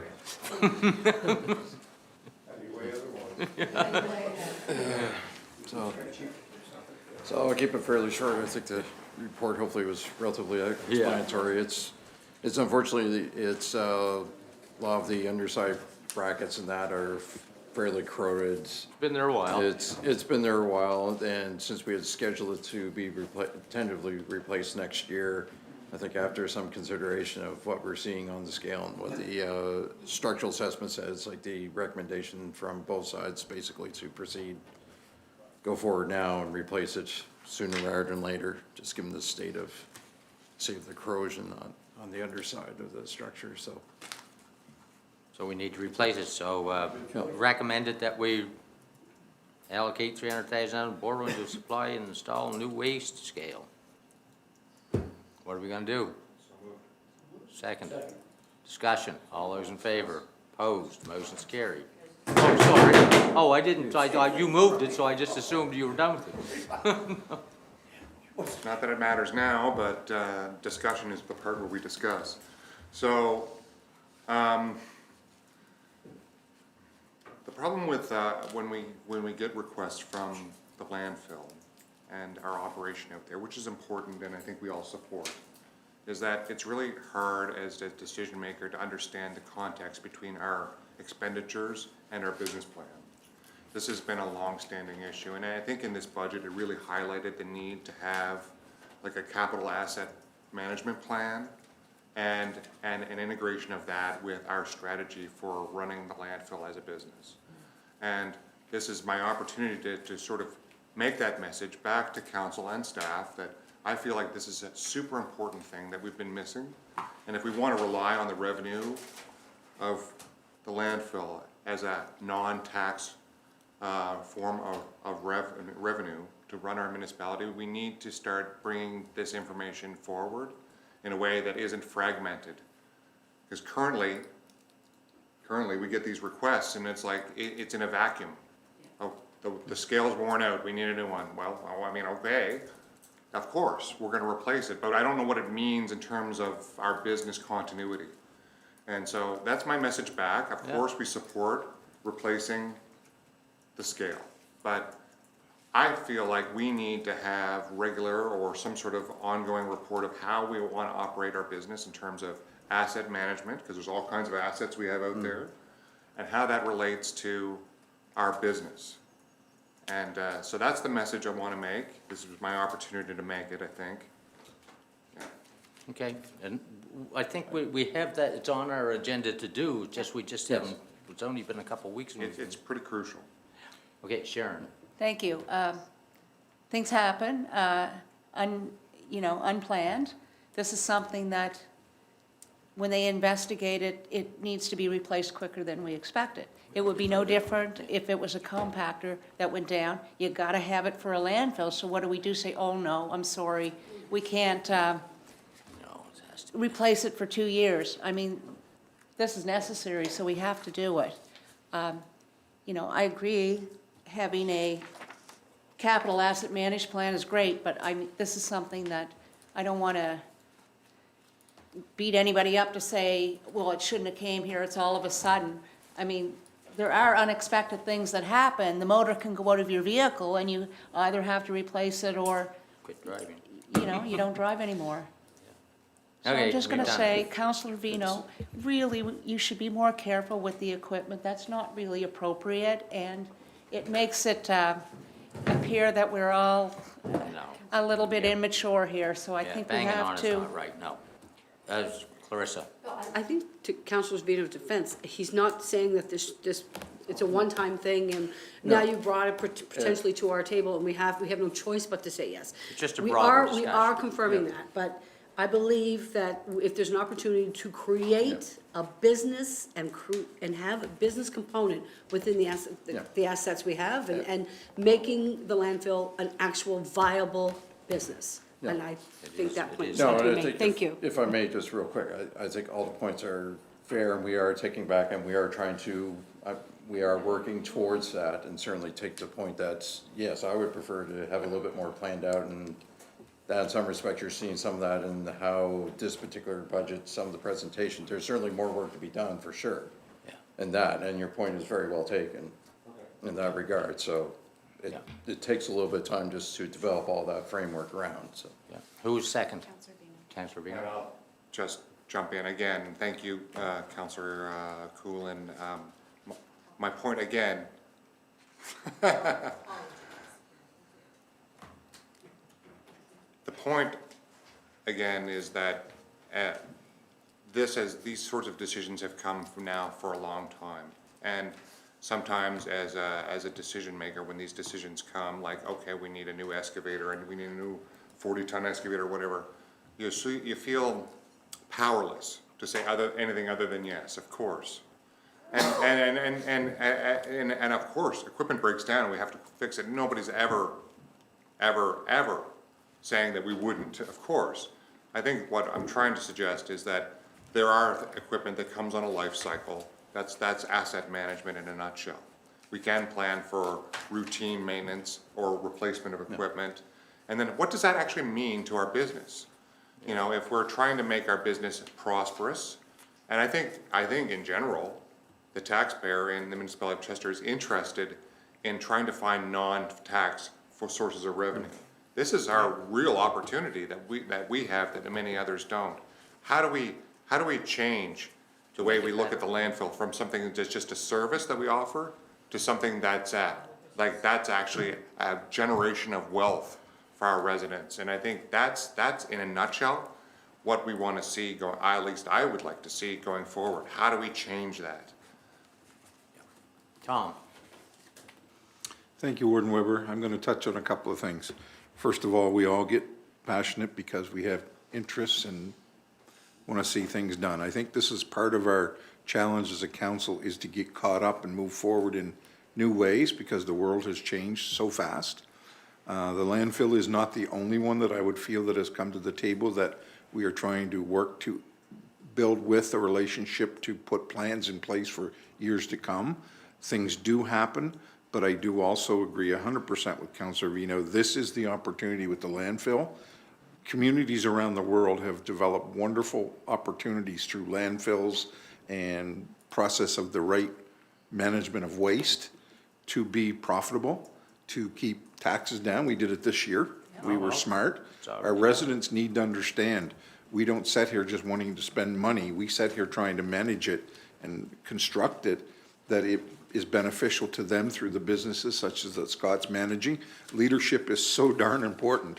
The structure of how we do it, what we do and how we build it, and we need to change. That's part of why I see the frustration here today on some cases and what we need to understand as council. It's not easy. We sit here maybe, and democracy is that we change our mind.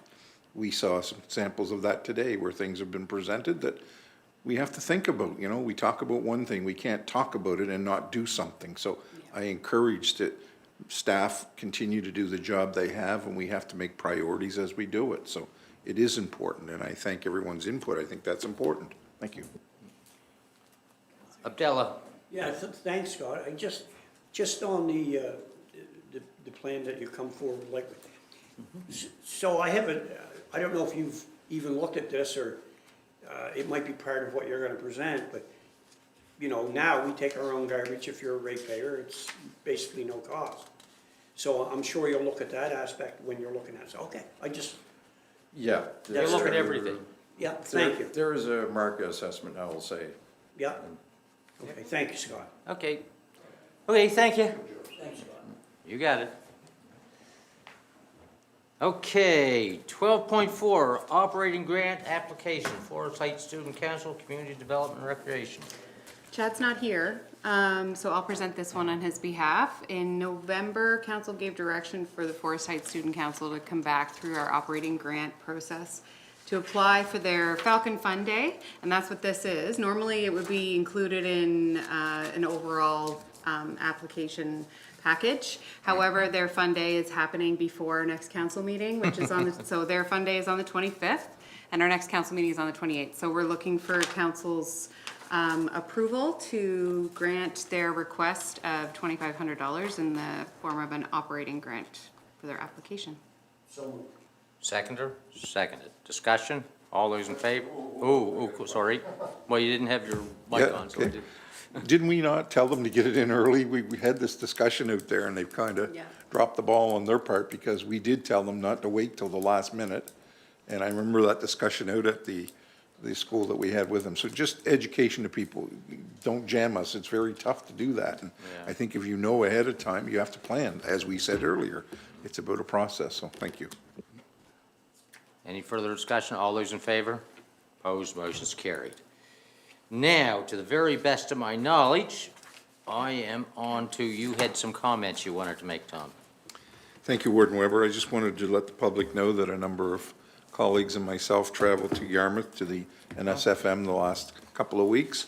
It was an informative day and a half opportunity. We heard lots of updates. I'm very pleased that the provincial government is providing a lot more awareness and intent and participation, because I think we had about 8 or 10 reps between ministers and deputy ministers and staff, and it was very informative. Also, I want to compliment our staff, because many of the things they talked about, we are actually doing or ahead of the game.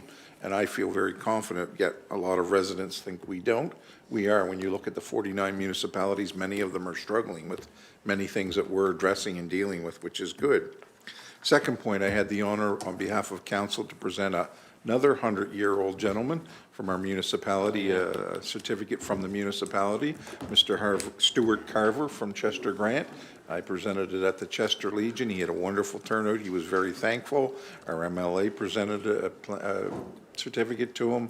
We had a wonderful chat, and he had a great day, I hope. And I don't know how he made it in the pool tournament, but he's an active pool player still at 100 years old, and he's quite Lucky active. You can play it all. That's right. And the last thing I want to do is I want to let the public know that I'm holding 2 public sessions as drop-ins, one on the 27th of May in the evening at the Baptist Church in Chester, and one June 3rd at the East Chester Recreation Hall from 6:30 to 8:30, just to come in and ask me questions. It's according to how many show up, how the structure will be, if we do it as a group or we do it as individuals. But I want to make an open dialogue. You know, people don't always understand the challenges we have behind the scenes and what we have to deal with and what we're facing. And many get very concerned that we're not representing the interest of the communities. It's about trying to hear and understand and moving forward. We're facing a lot of future things that have to be openly discussed and have to be changed, because some of the things have been tried for years and haven't worked. So we have to look at new ways of interested in communicating with people. Thank you, Warden. Motion to adjourn. so moved.